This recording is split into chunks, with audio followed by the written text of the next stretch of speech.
To genic unstoppable. This is your teacher Anoop Tiwari. So I hope आप सभी लोग बहुत अच्छे से होंगे और अपने फ्यूचर के लिए, अपने करियर के लिए बहुत अच्छे से प्रिपेयर कर रहे होंगे। तो देखिए फ्रेंड्स, जैसा कि आप लोगों को बताया कि जी स्कोर का ये एक नया सीरीज हमने स्टार्ट किया है जेनिक अनस्टॉपेबल में, जिसमें सारे आपके कोर ब्रांचेस, सारे आपके टेक्निकल के जो सब्जेक्ट्स हैं EECIN के, और इसके साथ मैथ और एप्टीट्यूड, जिसे सारे ब्रांचेस के स्टूडेंट्स देख सकते हैं, उनके वीडियोस लेक्चर हम यहाँ पर आपको लेके आते हैं। और ये जो वीडियो लेक्चर्स होते हैं, इट इज मोर और less about half an hour 40 minutes के मैं एक वीडियो बनाता हूँ, जिसमें मैं कोशिश करता हूँ कि थ्रू क्वेश्चंस मैं आप लोगों को यहाँ पर क्या कर सकूँ, कॉन्सेप्ट्स को सिखा सकूँ। ठीक है। सो हमने अभी पहले दिन मॉड्यूल डिस्कशन किया कि मैं क्या क्या पढ़ाऊंगा, कितने टॉपिक्स को मैं यहाँ पर कवर कराऊंगा, और उसके बाद 2 मैंने लेक्चर लिए थे नंबर सिस्टम पे। ओके, तो आज का जो मेरा टॉपिक है, आज का जो यहाँ पर मैं क्वेश्चंस आप लोगों को कराऊंगा, 4 से 5 क्वेश्चंस मैं आप लोगों को कराऊंगा। और जो ये जो टॉपिक है रिलेटिवली इजी टॉपिक है, मेरी नजर में सबसे इजी टॉपिक है अगर मैं एप्टीट्यूड की बात करूं तो, और ये टॉपिक है आपका average, the concept of average. यहाँ पर मैं आप लोगों को बता देता हूँ, द कॉन्सेप्ट ऑफ एवरेज। ठीक है, आई होप ये प्रॉपर विजिबल होगा।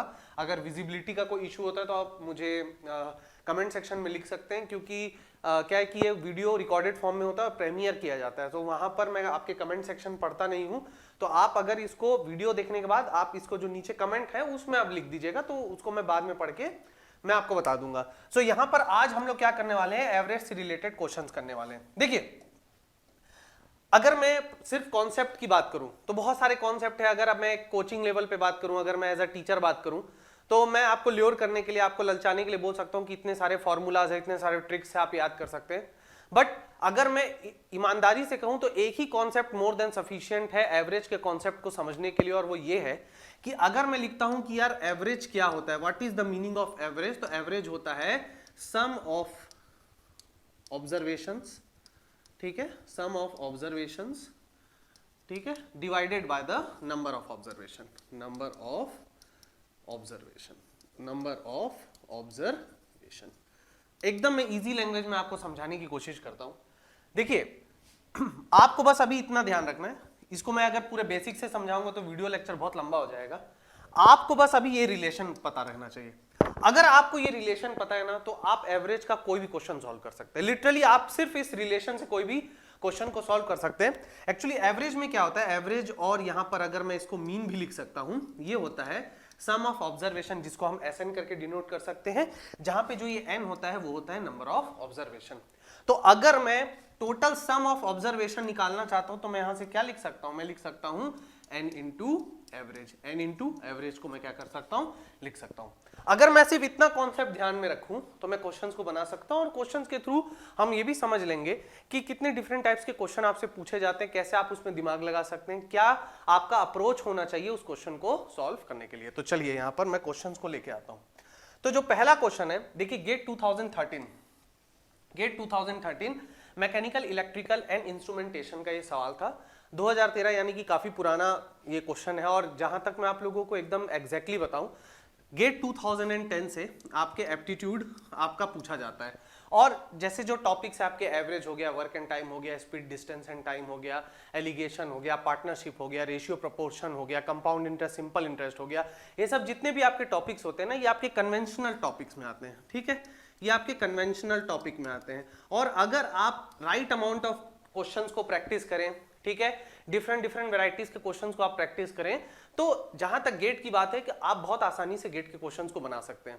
इसलिए गेट अभी जो रिसेंट जो क्वेश्चंस आप लोगों को देते हैं, रिसेंटली 1-2 सालों में, 2-3 सालों में ये देखा गया है कि न्यूमेरिकल कंप्यूटेशन से रिलेटेड क्वेश्चंस बहुत ज्यादा आ रहे हैं, रीजनिंग के क्वेश्चंस बहुत ज्यादा पूछे जा रहे हैं, डाटा इंटरप्रिटेशन के सवाल आपसे रेगुलर बेसिस पे पूछे जा रहे हैं, और स्पेशल एप्टीट्यूड को भी अभी रिसेंटली क्या किया गया है, ऐड किया गया है।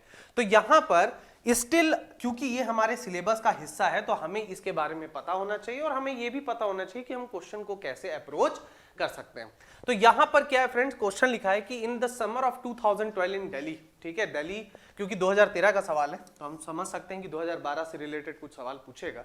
ठीक है, ऑब्वियस रीजन हो सकता है। तो यहां पर बोल रहा है कि 2012 में गर्मियों के समय, है ना, किसी महीने, किसी दिन, समय की बात हो रही होगी, वो कह रहा है the mean temperature of Monday to Wednesday was 41 degree Celsius. मतलब आपसे ये कह रहा है कि किसी गर्मी का समय दिल्ली में, वहां पर मंडे से लेकर वेडनेसडे तक का जो मीन टेम्परेचर या फिर आप कह सकते हैं जो एवरेज टेम्परेचर जो दिया गया था वो कितना दिया गया था, 41 डिग्री सेल्सियस था। इसके बाद क्या कहता है, end of Tuesday to Thursday, उसी वीक के ट्यूसडे से थर्सडे तक जो एवरेज टेम्परेचर था वो कितना था, 43 degree Celsius. Monday to Wednesday कितना था, 41 डिग्री सेल्सियस, और ट्यूसडे टू थर्सडे कितना था, 43 डिग्री सेल्सियस। यहां पर आप ध्यान रखेंगे ये आपसे एवरेज की ही बात कर रहा है, ठीक है। अब आपसे ये बोल रहा है कि अगर थर्सडे का temperature, if the temperature on Thursday was 15% higher than that of Monday, अगर थर्सडे का टेम्परेचर मंडे के कंपैरिजन में 15% ज्यादा था, तो आपको बताना है कि उस दिन थर्सडे का टेम्परेचर कितना था। मतलब आपको हमको बताना है कि यहां पर थर्सडे का टेम्परेचर कितना था। और देखिए न्यूमेरिकल बेस्ड प्रॉब्लम है, ये आपका न्यूमेरिकल बेस्ड प्रॉब्लम पूछा गया है। तो चलिए, जैसा कि मैंने बताया हमारे पास एक कॉन्सेप्ट है, average is the sum of observation divided by the number of observation. तो अगर मेरे से बोल रहा है कि मंडे से लेकर वेडनेसडे तक का जो एवरेज टेम्परेचर था वो 41 डिग्री सेल्सियस था, तो मैं इसको ऐसे लिख सकता हूं कि temperature of Monday plus temperature of Tuesday plus temperature on Wednesday divided by total number of terms कितने हैं यहाँ पे, टोटल नंबर ऑफ टर्म्स यहाँ पे 3 है। तो यहाँ पर मैं लिखेगा हूं अपॉन उसका जो एवरेज है, ये कितना दिया गया था, ये दिया गया था 41 डिग्री सेल्सियस। अब अगर मैं इस 3 को इससे मल्टीप्लाई करूंगा, अगर मैं इसको 3 को इससे मल्टीप्लाई करूंगा तो यहां पर मुझे क्या मिल जाएगा सर, मुझे मिल जाएगा Monday plus Tuesday plus Wednesday, इसका जो टेम्परेचर था ये कितना था, 123 डिग्री सेल्सियस। ये हो गया आपका पहला इक्वेशन, ठीक है। उसके बाद आपसे क्या बोला जा रहा है, उसके बाद बहुत ध्यान से देखिए, ये आपको ध्यान रखना है, ये आपको ध्यान रखना है। मैं इसको यहां पर लिख देता हूं कि Monday plus Tuesday plus Wednesday का जो टेम्परेचर था वो था 123 डिग्री सेल्सियस। इसको आप पहला इक्वेशन लेके चलेंगे। उसके बाद आपसे क्या बोल रहा है, सर ट्यूसडे से थर्सडे तक का जो टेम्परेचर था वो 43 डिग्री सेल्सियस था, जो एवरेज टेम्परेचर था। तो चलिए यहां पर भी मैं लिख देता हूं, यहां पर मैं अलग पेन यूज कर लेता हूं, ठीक है, इजी के लिए। मैं लिख रहा हूं Tuesday plus Wednesday plus Thursday, ठीक है, प्लस थर्सडे डिवाइडेड बाय 3, ठीक है। इसका जो एवरेज था ये 43 डिग्री सेल्सियस आपको दिया हुआ था। तो यहां से भी मैं लिख सकता हूं सर, मैं यहां से क्या निकाल सकता हूं sir, Tuesday plus Wednesday plus Thursday का जो टेम्परेचर था, ये क्या करूंगा मैं फ्रेंड्स, इसको मैं 3 से यहां पर मल्टीप्लाई कर दूंगा, तो ये क्या हो जाएगा 129 डिग्री सेल्सियस। ये हो गया इक्वेशन नंबर 2, ठीक है, ये इक्वेशन नंबर 2 मेरा हो गया। चलो अब देखिए, अब मुझे ये बोल रहा है, अब देखो यहां पर मेरे पास 2 इक्वेशन मिल गया। मैं ऐसा करता हूं, इन दोनों इक्वेशन को आपस में माइनस कर देता हूं, इन दोनों इक्वेशन को क्या करता हूं, आपस में माइनस करता हूं। सर इससे फायदा क्या होगा, इससे फायदा कुछ यूं होगा कि यहां पर आपको थर्सडे और आपको यहां पर मंडे का कुछ रिलेशन दिया गया है, और इस इक्वेशन से भी मेरे थर्सडे और मंडे के टेम्परेचर का एक रिलेशन निकल के आ जाएगा। कैसे रिलेशन निकल के आ जाएगा सर, देखिए अगर मैं इसको माइनस करूंगा, फर्स्ट इक्वेशन को सेकंड इक्वेशन से या सेकंड इक्वेशन को फर्स्ट इक्वेशन से माइनस करूंगा, तो ट्यूसडे से ट्यूसडे कैंसिल हो जाएगा, वेडनेसडे से वेडनेसडे कैंसिल हो जाएगा। तो मैं यहां से डायरेक्टली क्या लिख सकता हूं, मैं लिख सकता हूं सर थर्सडे का टेम्परेचर माइनस जो मंडे का टेम्परेचर था, Thursday minus Monday is equal to 129 degree minus 123 degree, यानी कि 6 डिग्री सेल्सियस। ये हो गया मेरा इक्वेशन नंबर 3।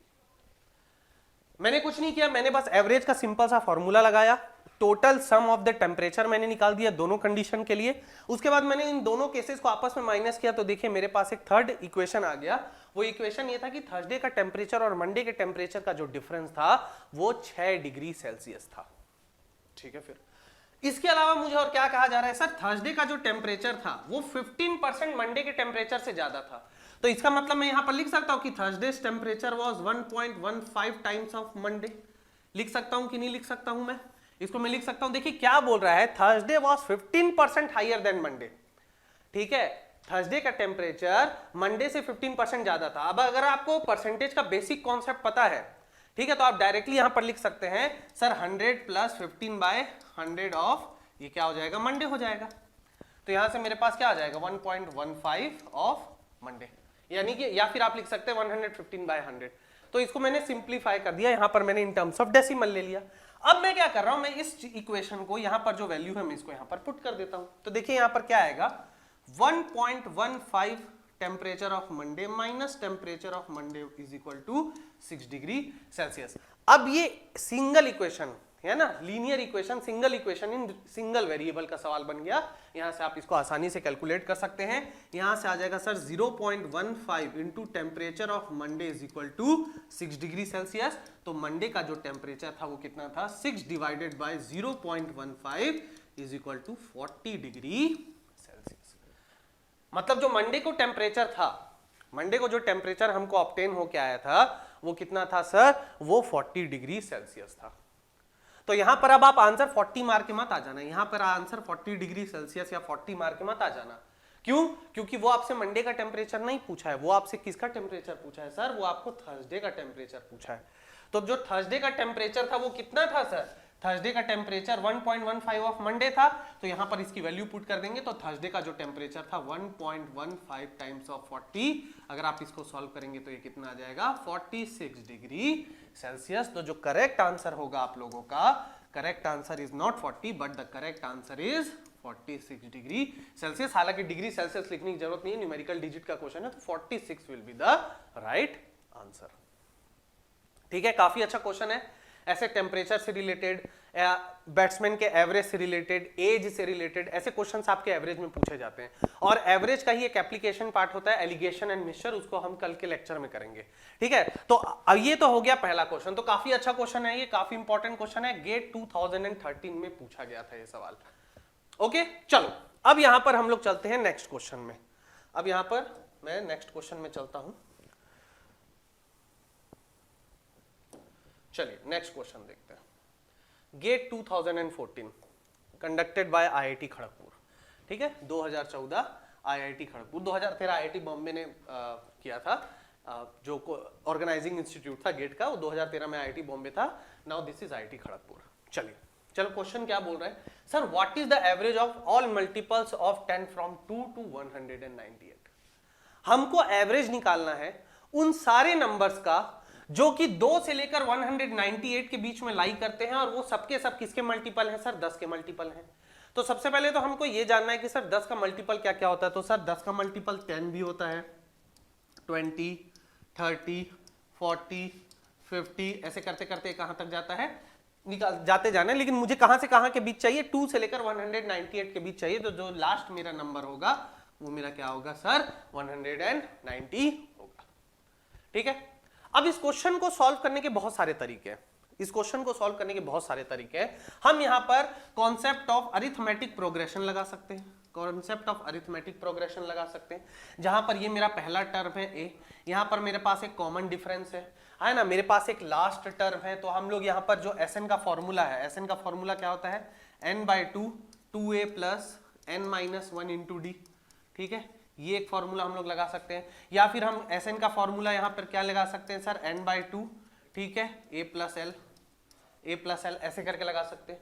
यहां पर हम वैल्यू को लिख सकते हैं। उसके बाद हम क्या करेंगे सर, एवरेज को निकालने के लिए, एवरेज को निकालने के लिए हम क्या करेंगे, Sn/n करेंगे। और n के लिए भी मुझे पता है सर, क्योंकि लास्ट टर्म मेरे पास है, फर्स्ट टर्म मेरे पास है, डिफरेंस मेरे पास है, तो ये क्या होता है, nth टर्म क्या होता है, a plus n-1 into D करके मैं nth टर्म भी यहां पर क्या कर सकता हूं, कैलकुलेट कर सकता हूं। ठीक है, ये तो रहा एक लेंदी अप्रोच, ये रहा एक लेंदी अप्रोच। ठीक है, एक होता है इजी अप्रोच। अब देखो इजी अप्रोच क्या है, यहां तक आई होप आपको ये चीज समझ में आ गया होगा कि सर पहले तो मुझे एसएन निकालना पड़ेगा, क्योंकि सर मेरे पास एवरेज का रिलेशन क्या है सर, Sn/n। और सर n निकालने के लिए भी मुझे ये वाले रिलेशन से n मुझे तो निकालना ही पड़ेगा, निकालना तो पड़ेगा मुझे, इसके अलावा तो आंसर आएगा नहीं। सो मैं क्या करूं, मेरे पास क्या कोई इजी अप्रोच है, तो बिल्कुल हमारे पास एक इजी अप्रोच है। चलिए मैं आप लोगों को बताता हूं इजी अप्रोच क्या है। देखिए मेरे पास जो नंबर है वो कैसे होंगे, 10, 20, 30, 40, 50 ऐसे करते करते कहां तक जाएगा सर, ये 190 तक जाएगा।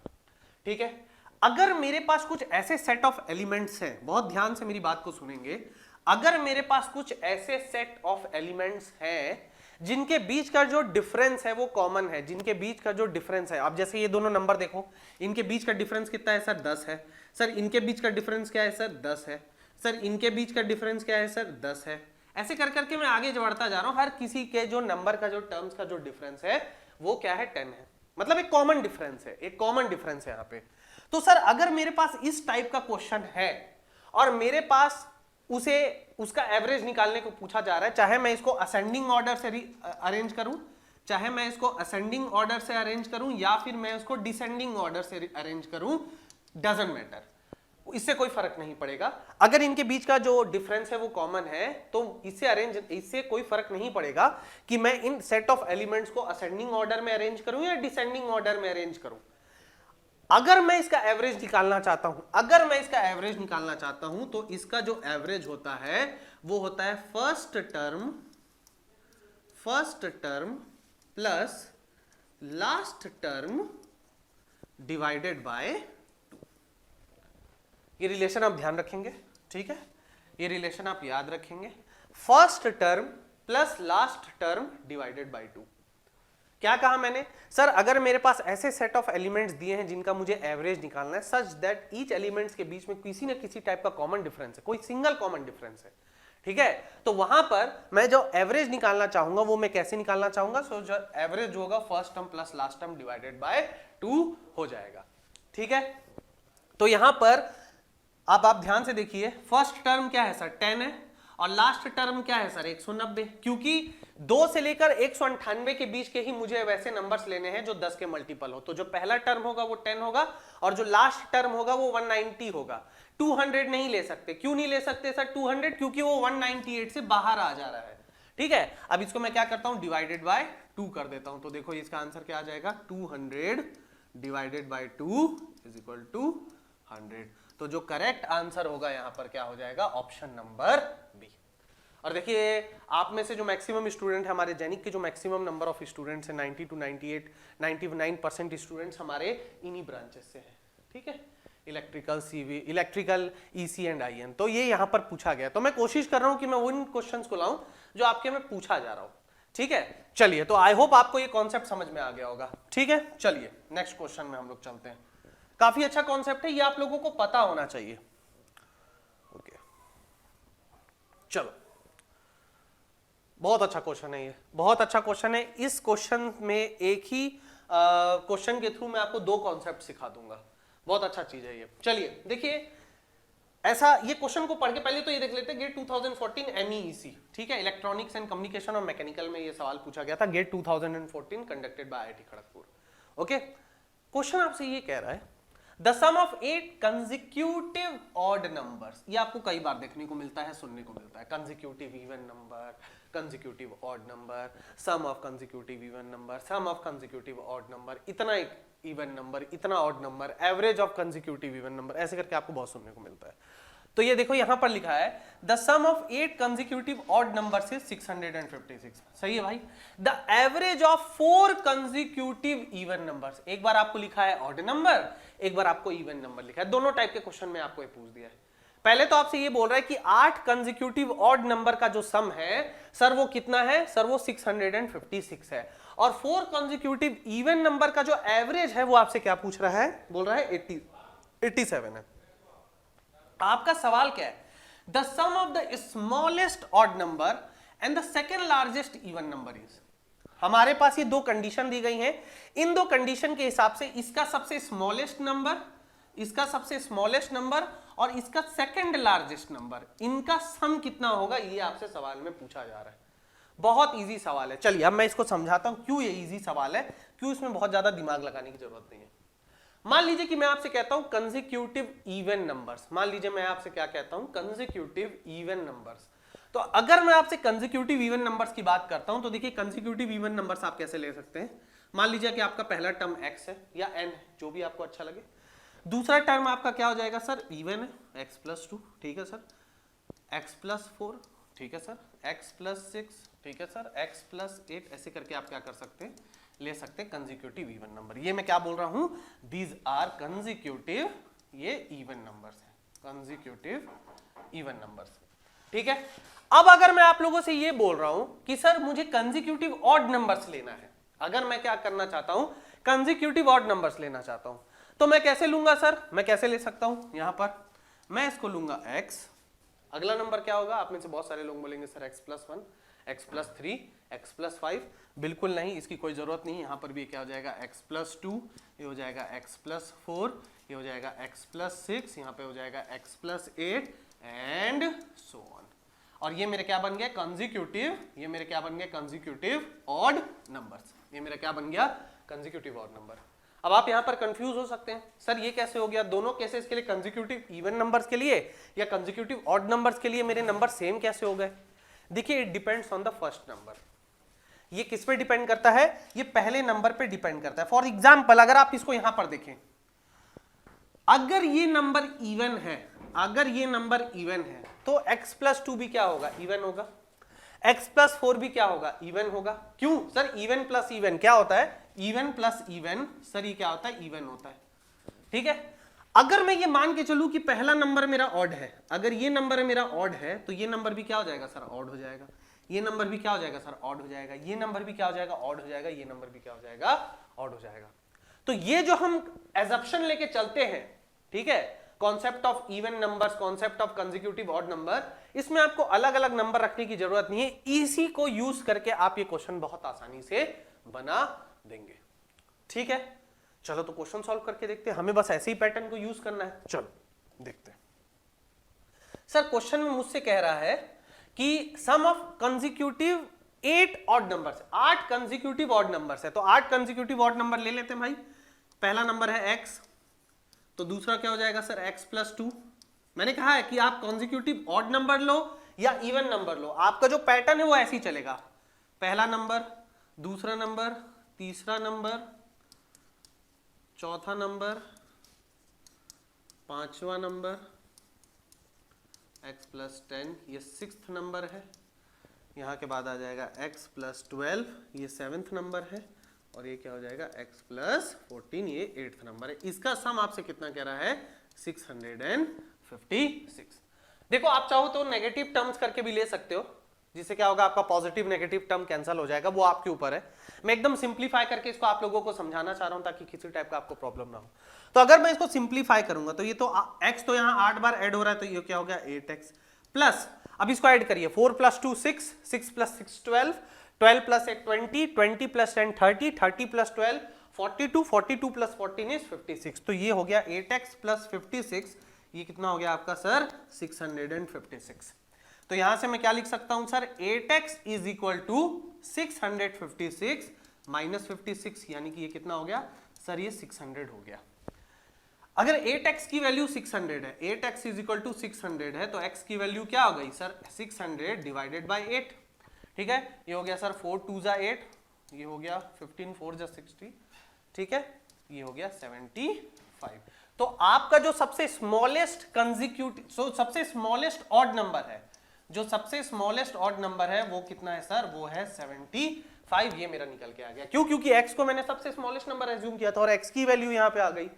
तो सबसे जो स्मॉलेस्ट ऑड नंबर है वो तो मेरे पास 75 है। चलिए भाई, अच्छी बात है। अब यहां पर दूसरा चीज आपसे क्या बोल रहा है? दूसरा चीज आपसे बोल रहा है कि the average of 4 consecutive even number. तो 4 कंसेक्यूटिव इवन नंबर भी चलिए हम ले लेते हैं, 1 2 3 4। Sum of the 4 consecutive even number divided by the average divided by the number of, ये कितना हो गया 4, ये किसके बराबर है? ये है सर 87 के बराबर। ठीक है, अब इसको मैं ऐड करता हूं, ये क्या हो गया सर? ये हो गया 4x plus 12 divided by 4 is equal to 87। यही आपसे बोल रहा है। यहां से मेरे पास क्या है सर? x प्लस 3, यहां से आप 4 को कॉमन ले लेंगे तो x plus 3, 4 into x plus 3 by 4, तो 4 और 4 कैंसिल हो जाएगा। इसका वैल्यू क्या आ गया सर? 87 आ गया। तो यहां से x की वैल्यू कितनी आ गई सर? यहां से x की वैल्यू आ गई 84। यहां से x की वैल्यू कितनी आ गई सर? 84। लेकिन ये स्मॉलेस्ट इवन नंबर है, ये आपका स्मॉलेस्ट इवन नंबर है। मुझे क्या चाहिए? Second largest even number. तो सेकंड लार्जेस्ट इवन नंबर कौन सा है सर? x plus 4। तो यहां पर क्या हो जाएगा? x प्लस 4 की वैल्यू ये हो गई आप लोगों की 88। सबसे स्मॉलेस्ट जो ऑड नंबर मिल रहा था वो मुझे कितना मिल रहा था sir? 75। Second largest even number मुझे कितना मिल रहा था सर? 88। तो इनका सम क्या होगा? यही तो सवाल में पूछा है गेट में आपसे, यही सवाल में आपसे गेट में पूछा है। तो 75 प्लस 88, ये कितना हो गया? 8 5 13, और ये क्या हो गया? 163। तो ये आपका क्या हो जाएगा? आंसर हो जाएगा। देखिए मैं बार बार आपको बता रहा हूं, जो एवरेज के जो कॉन्सेप्ट है ना बहुत ईजी है, बहुत ईजी है, ठीक है। अगर आप पहली बार इस चैनल में आए, अगर आप ECEIN के हैं, स्टूडेंट हैं, तो जो गुरुकुल में जो आपको प्रॉपर इसके पूरे लेक्चर जाएंगे, पूरे कॉन्सेप्ट्स में आपको सिखाऊंगा, जितने भी तरह के कॉन्सेप्ट्स हो सकते हैं मैं सब कुछ इसमें बताऊंगा। इसके अलावा जो ट्रिगर नोट्स है वो आपको मिलेगा, और ट्रिगर नोट्स में सारे जो इंपॉर्टेंट पॉइंट्स हैं मैं वहां पर ऐसे शो करूंगा ताकि आपको उसके बाद उससे ज्यादा कोई कॉन्सेप्ट सीखने की जरूरत नहीं है, उसी कॉन्सेप्ट के यूज करके आपको सारे क्वेश्चंस बनाने हैं, ठीक है। तो चलिए इसके अलावा एक लास्ट क्वेश्चन और कर लेते हैं हम लोग, एक लास्ट क्वेश्चन और कर लेते हैं।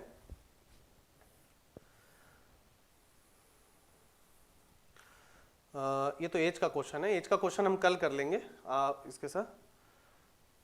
चलिए इसी क्वेश्चन को कर लेते हैं, इसी क्वेश्चन को कर लेते हैं, GATE 2017 by IIT Roorkee, by IIT Roorkee. चलिए समझते हैं क्वेश्चन आपसे क्या कह रहा है, ठीक है। चलो, इन अ कंपनी विथ 100 एम्प्लॉयज, कोई कंपनी है जिसमें 100 एम्प्लॉयज हैं। अच्छा ये ब्रांच मैंने नहीं लिखा है, कोई इशू नहीं है, लेकिन ये क्वेश्चन बहुत अच्छा है। This is a very good question, very good question. देखिए इसमें गलती होती है, इस क्वेश्चन में गलती होगी आप लोगों से, ठीक है। इजी क्वेश्चन है। In a company with 100 employees 45 earn ₹20,000, ठीक है। कोई कंपनी है जिसमें 100 लोग हैं, जिसमें 45 लोग कितना कमाते हैं, 20,000 रुपए कमाते हैं, अच्छी बात है। 25 लोग कितना कमाते हैं सर, 30,000 कमाते हैं। 20 लोग सर 40,000 कमाते हैं। 8 लोग 60,000 कमाते हैं, और 2 लोग 1.5 लाख रुपए प्रति महीना कमाते होंगे, ठीक है, पर मंथ सैलरी होगी, ठीक। ओके, सो 100 एम्प्लॉयज हो रहे कि नहीं, पहले तो ये चेक कर लो भाई। 45 प्लस 25 ये आपका हो गया 70, ये हो गया 80, 90, 98 और ये हो गया 200। तो चलो भाई पूरे के पूरे 100 का हमको डाटा दे दिया गया है। हमको ये बोल रहा है कि सर 100 एम्प्लॉयज हैं, है ना, कोई 20,000 कमाता है, कोई 30,000 कमाता है, कुछ लोग 40,000 कमाते हैं, कुछ लोग 60,000 कमाते हैं, कुछ लोग 1.5 लाख कमाते हैं। हमसे सवाल क्या पूछ रहा है, the median of the salaries is, salaries का मीडियन क्या होगा। तो क्या होगा भाई, हम लोग को एवरेज का कॉन्सेप्ट पता है, हमको एवरेज का कॉन्सेप्ट पता है। तो चलो क्या होता है यहां पर, क्या होगा, sum of observation divided by the number of observation, यही होता है एवरेज। तो इसको चलो सॉल्व कर देते हैं हम लोग। सॉल्व करेंगे तो कैसे करेंगे, है ना, यहाँ पर वेटेड एवरेज का आप यूज कर सकते हैं, W1 M1 plus W2 M2, ठीक है, divided by W1 plus W2, यही करते हैं आप लोग, है ना। ये वेटेड एवरेज है, तो आप लोग यहाँ पर वेटेड एवरेज का कॉन्सेप्ट लगा सकते हैं। तो अगर मैं इसको सॉल्व करूं तो ये कैसे होगा, सर 45 लोगों की सैलरी है 20,000, ठीक है, प्लस इसके बाद आप क्या करेंगे सर, सर 25 लोगों की सैलरी है, सर 25 लोगों की सैलरी है 30,000, ठीक है, प्लस सर इसके बाद आप क्या करेंगे सर, 20 लोगों की सैलरी है, 20 लोगों की सैलरी है सर 40,000, प्लस 8 लोगों की सैलरी है सर 60,000, सर प्लस 2 लोगों की सैलरी है 1.5 लाख, डिवाइडेड बाय, भाई सर नंबर ऑफ एम्प्लॉयज कितने हैं, नंबर ऑफ एम्प्लॉयज तो 100 है, नंबर ऑफ एम्प्लॉयज 100 है, तो यहां से आपका आंसर आ जाएगा।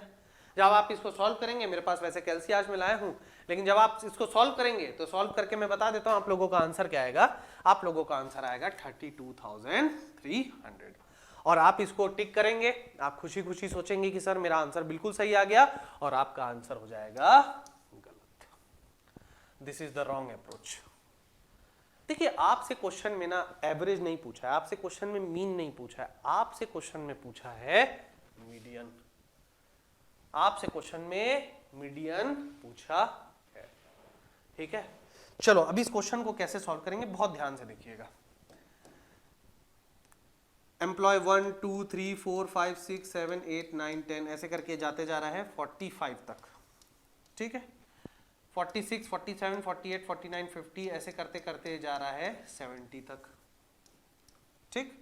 उसके बाद 25 के बाद 20 और कर देते हैं, ऐसे करके 20 जा रहा है, ये कितना, ये 20 लोग। उसके बाद 8 लोग यहां पर है और 2 लोग यहां पर है, ठीक। ये टोटल हम मेरे पास कितने लोग हैं, 100 लोग हैं। मीडियन एक ऐसी क्वांटिटी होती है कि अगर मेरे पास कुछ सेट ऑफ एलिमेंट्स हैं जिसको मैं असेंडिंग या डिसेंडिंग ऑर्डर में क्या कर रहा हूं, जमा रहा हूं। जैसे यहां पर भी मैंने क्या किया, 45 लोगों की यहां पर सैलरी है 20,000, ठीक है, 70 लोगों की सैलरी है सर 30,000, 20 लोगों की सर सैलरी है 40,000, 8 लोगों की सैलरी है सर 60,000, और 2 लोगों की सैलरी है सर 1.5 लाख। तो जब भी हमारे पास मीडियन निकालने को हमें बोला जाता है ना, तो हम जो एलिमेंट्स है उसको असेंडिंग या डिसेंडिंग ऑर्डर में क्या करते हैं, अरेंज करते हैं। मैंने यहां पर क्या किया है, इन सेट ऑफ एलिमेंट्स को क्या किया है, असेंडिंग ऑर्डर या डिसेंडिंग ऑर्डर, जैसा आपको ठीक लगे, ये मैंने इसको क्या कर दिया है, अरेंज कर दिया है। अब अगर नंबर ऑफ टर्म्स आपके ऑड होते हैं, बहुत ध्यान से मेरी बात को समझिएगा, अगर नंबर ऑफ टर्म्स मेरे ऑड होते हैं तो वहां पर जो मिडिल टर्म होता है वो उसका मीडियन होता है। मैं समझाता हूं फिर से और अच्छे से मैं इसको समझाने की कोशिश करता हूं। मान लीजिए मेरे पास कुछ सेट ऑफ एलिमेंट्स हैं A B C D E F G, ठीक है। मैं कह रहा हूं कि मुझे इसका मीडियन निकालना है, ये मेरे पास कुछ सेट ऑफ एलिमेंट्स हैं, मुझे इसका मीडियन निकालना है। तो आप क्या करेंगे, पहले नंबर ऑफ एलिमेंट्स को गिनेंगे कि कितने हैं। तो 1 2 3 4 5 6 7, मेरे पास टोटल कितने एलिमेंट्स हैं सर, मेरे पास 7 एलिमेंट्स हैं, मेरे पास 7 एलिमेंट्स हैं। अब नंबर ऑफ ये जो एलिमेंट्स है, ये 7 क्या है सर, 7 एक ऑड नंबर है, 7 क्या है सर, एक ऑड नंबर है। तो इसका जो मीडियन होगा ना, इसका मिडिल टर्म होगा, यानी कि D will be the median, ठीक है। मिडिल टर्म है ये, इसके यहां पर भी 3 टर्म्स हैं, यहां पर भी कितने हैं सर, 3 टर्म्स हैं। लेकिन यही मैं आपको यहां पर एक और जोड़ दूं, चलो मैं यहां पर कर दूं A B C D E F G और यहां पर मैं कर दूं एच। अब मैं बोल रहा हूं यहां पर आप मीडियन निकालो, यहां पर आप मीडियन निकालो। तो आप कैसे निकालोगे सर, हम क्या करेंगे ना, जो मिडिल के 2 टर्म्स हैं, यहां पर कितने एलिमेंट्स हैं सर, यहां पर 8 एलिमेंट्स हैं, ये इवन है सर। तो जब आपके पास नंबर ऑफ एलिमेंट्स इवन होते हैं ना, तो आपको ये मिड के 2 टर्म्स लेने होते हैं और इसका फिर आपको एवरेज निकालना पड़ता है। यानी कि इसका जो मीडियन होगा ना, ये होगा d प्लस ई बाय 2, ये इसका क्या हो जाएगा सर, मीडियन हो जाएगा। तो यहां पर जब आपसे ये सवाल पूछा गया था, आईआईटी रुड़की ने, देखिए कितना अच्छा सवाल आपसे पूछा कि मेरे पास 45 लोग हैं, मेरे पास 45 लोग हैं जिसका 20,000 सैलरी है, ठीक है। उसके बाद मेरे पास ये टोटल यहां तक 70 तक स्टूडेंट एम्प्लॉयज हैं जिनका 30,000 सैलरी है। उसके बाद यहां पर, और मैं इसको ऐसे कर देता हूं 25/20, यानी कि ये 90 तक मेरे पास कितने हैं सर, ये है मेरे पास 20,000 और उसके बाद 8 लोगों के 60,000 और 2 लोगों के 1.5 लाख, ठीक। अगर मैं इन नंबर ऑफ टर्म्स का जो मिड टर्म कैलकुलेट करूंगा, देखो टोटल नंबर ऑफ जो एम्प्लॉयज हैं वो कितने, इवन है कि नहीं है, total number of employees even है। तो जो मीडियम, जो एकदम जो क्या बोलते हैं, जो मिड होगा वो कौन से नंबर्स होंगे, 50 और 51 होंगे, 50 और 51 होंगे ना। आप ध्यान से देखिए, जो यहां पर सेट ऑफ नंबर्स हैं, यहां पर मैंने सैलरी को क्या किया है, इंक्रीजिंग या डिक्रीजिंग ऑर्डर में अरेंज कर दिया है। याद रखिएगा, ये नंबर्स को मैं इंक्रीजिंग या डिक्रीजिंग की बात नहीं कर रहा, मैं सैलरी की बात कर रहा हूं। यहां पर सैलरी की बात हो रही है। 20,000 के पूरे कितने हैं, 45 एलिमेंट्स, 30,000 के 25 एलिमेंट्स, 20,000 के 90 था, यहां पर 20 लोग कितना कमाते हैं, 30, यहां पर कितना हो जाएगा, 40 है, सॉरी ये 40 है, 40,000 के 20 एलिमेंट्स, ऐसे करके। तो यहां पर जो बीच के जो 2 टर्म्स होंगे वो कौन कौन से होंगे सर, 50 और 51st टर्म होगा। तो 50 और 51st टर्म्स क्या है सर, 30,000 है, 50 और 51st टर्म 30,000 है। तो सर उसका मीडियन क्या होगा, दोनों का सम डिवाइडेड बाय 2। तो जो आंसर आएगा ना बेटा, वो यहां पर 32,300 नहीं आएगा, द आंसर विल बी 30,000। तो ये है कॉन्सेप्ट मीडियन का। तो ये चीज आप बहुत ध्यान से समझना, अगर गेट का अगर कोई एवरेज का क्वेश्चन पूछा जाता है तो बहुत इजी क्वेश्चन को उन्होंने बहुत मतलब आपको कंफ्यूज करने के लिए दिया। और देखिए आपसे गलती हो करके उन्होंने एक गलत ऑप्शन भी दिया है कि अगर आपसे गलती हो आप इसको फट से टिक मार दो और खुशी खुशी वहां पर आपको लगे कि मुझे तो 2 नंबर मिल गया सर, मुझे तो 1 नंबर मिल गया। ऐसा नहीं होता, ठीक है। तो ये रहा आज का एवरेज का कॉन्सेप्ट। इसी टाइप के क्वेश्चन आपसे पूछे जाते हैं। कल हम लोग एलिगेशन से रिलेटेड क्वेश्चंस करेंगे, ठीक है। कल मैं एलिगेशन से रिलेटेड क्वेश्चंस और कॉन्सेप्ट और सिटी जो कॉन्सेप्ट वाले जो टॉपिक है उसको मैं अपलोड करूंगा। बहुत कुछ सीखने को मिलेगा आपको, डेली मैं कुछ ना कुछ यहाँ पर लेके आता जा रहा हूँ, ठीक है। इसके बाद जो कॉन्सेप्चुअल जो आपके कन्वेंशनल टॉपिक्स है वो 8 से 10 दिन चलेगा, 12 दिन चलेगा। उसके बाद हम लोग रीजनिंग में भी आएंगे, हम लोग उसके बाद डीआई के भी क्वेश्चन करेंगे, उसके बाद हम लोग स्पेशल के भी क्वेश्चन करेंगे जो गेट में पूछे गए, ठीक है। तो ये आज का लेक्चर यहीं को यहाँ पर मैं कंक्लूड करता हूँ। आई होप आपको ये लेक्चर अच्छा लगा होगा तो लाइक कर दीजिएगा, शेयर कर दीजिएगा। अगर चैनल में पहली बार है तो सब्सक्राइब कर दीजिएगा, क्योंकि अनस्टॉपेबल चैनल नया है, ठीक है। और ये चैनल ही बना है इसलिए क्योंकि जो क्वेश्चंस के थ्रू हम कॉन्सेप्ट्स आपको सिखा सकें, ठीक है। जो मेन हमारा चैनल है जेनिक एजुकेशन, जो हमारा सबसे पुराना चैनल है, उसमें हम कॉन्सेप्ट भी सिखाते हैं, उसमें हम क्वेश्चंस भी कराते हैं। बट अगर आपको सिर्फ क्वेश्चंस प्रैक्टिस करने का अगर आपका पर्पस है तो this is the right channel for you, ठीक है। तो इसी तरह से मैं आपको क्वेश्चंस लेके आता रहूंगा। तब तक के लिए आप सभी लोग अपना ख्याल रखें, अच्छे से रहें, खुश रहें। Thank you so much.